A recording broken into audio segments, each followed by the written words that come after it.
Welcome to Nature Walk, the podcast where we delve into the wonders of the natural world. I'm your host, David, and I'm thrilled to have you join me on this journey of discovery. Today, we're going to explore the mysterious realm of deep-sea sharks, creatures that inhabit the darkest, most pressurized environments on our planet. As we descend into the abyssal depths, the water pressure increases exponentially, and the light from the surface grows dimmer. It's a world where only the hardiest of animals can survive, and yet, it's home to an astonishing array of species, including deep-sea sharks. These fascinating creatures have adapted to life in the dark, with bioluminescent spots and patches on their bodies that help them communicate, hunt, and evade predators. Our story today is inspired by the work of marine biologist Ruth Leaney, who has dedicated her research to studying these enigmatic animals. Ruth's journey took her to the coast of Namibia, where she joined a bottom-trawling fishing vessel to document the deep-sea sharks that were being caught accidentally in the nets. What she found was astonishing. Species that had never been seen before in those waters, including the majestic gulper shark, with its enormous emerald eyes, and the saw shark, with its distinctive rostrum. As Ruth delved deeper into her research, she realized that these deep-sea sharks are not just fascinating creatures, but also crucial components of the ocean's ecosystem. They play a vital role in maintaining the balance of the deep sea, and their loss could have far-reaching consequences for the health of our planet. But Ruth's findings also raised concerns about the impact of human activities on these fragile ecosystems. Bottom-trawling fisheries, which drag their nets along the seafloor, are catching not just the fish they target, but also a multitude of non-target species, including deep-sea sharks. The consequences are devastating. Many of these animals are dying as a result of being caught and brought to the surface, where the pressure change causes them irreparable harm. And it's not just fishing that poses a threat. Deep-sea mining, which is becoming increasingly prevalent, could have a catastrophic impact on biodiversity, potentially wiping out entire populations of deep-sea sharks before we even have a chance to study them. As Ruth so eloquently puts it, we know so little about how their ecosystems work. If they are overfished or destroyed by deep-sea mining, we may just wipe out entire populations or create a huge imbalance in deep-sea ecosystems without even knowing we're doing it. It's a sobering reminder of the importance of responsible stewardship of our oceans and the need for further research into these mysterious creatures. As we continue to explore the natural world on Nature Walk, we'll be delving into more stories like this, highlighting the wonders and challenges facing our planet. We'll be right back with more fascinating stories from the natural world on Nature Walk. Welcome back to Nature Walk, where we're exploring the wonders of the natural world and the latest discoveries in environmental science. As we continue our journey today, we're going to delve into a fascinating story that sheds new light on one of the most intriguing aspects of primate biology, the development of the lifetime supply of eggs in females. Imagine being able to map out the precise moment when the foundation for a female's reproductive future is laid.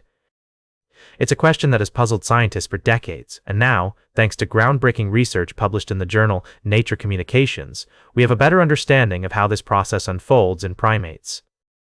By studying female monkey embryos, researchers have been able to chart the development of the ovarian reserve, the stash of egg cells that will eventually determine a female's reproductive potential. This is a crucial discovery, not just for our understanding of primate biology, but also for its implications on human reproductive health. You see, the ovarian reserve is a bit like a bank account, where the eggs are deposited during fetal development and then gradually withdrawn over the course of a female's lifetime. But how this account is initially set up has been a mystery, until now. The new research reveals that the formation of the ovarian reserve is a complex process involving a delicate interplay of genetic and hormonal signals. What's particularly exciting about this discovery is that it paves the way for the creation of realistic models of ovaries in the lab. By replicating the conditions under which the ovarian reserve develops, scientists can now search for the causes of reproductive health issues that lead to infertility. It's a major breakthrough, with significant implications for human medicine. As we consider this remarkable story, it's worth reflecting on the intricate web of relationships between different species and ecosystems. The insights gained from studying primate biology can have far-reaching consequences for our understanding of human health and the natural world. So, what does this mean for us? It means that by exploring the wonders of nature, we're not just satisfying our curiosity, we're also uncovering new ways to address some of humanity's most pressing challenges, and that's a truly remarkable thing. Stay tuned for our final story of the day, right here on Nature Walk. Welcome back to Nature Walk, dear listeners. As we conclude our journey through the fascinating realms of human innovation and behavior, I'd like to take you on a thought-provoking exploration of the tribal instincts that drive us.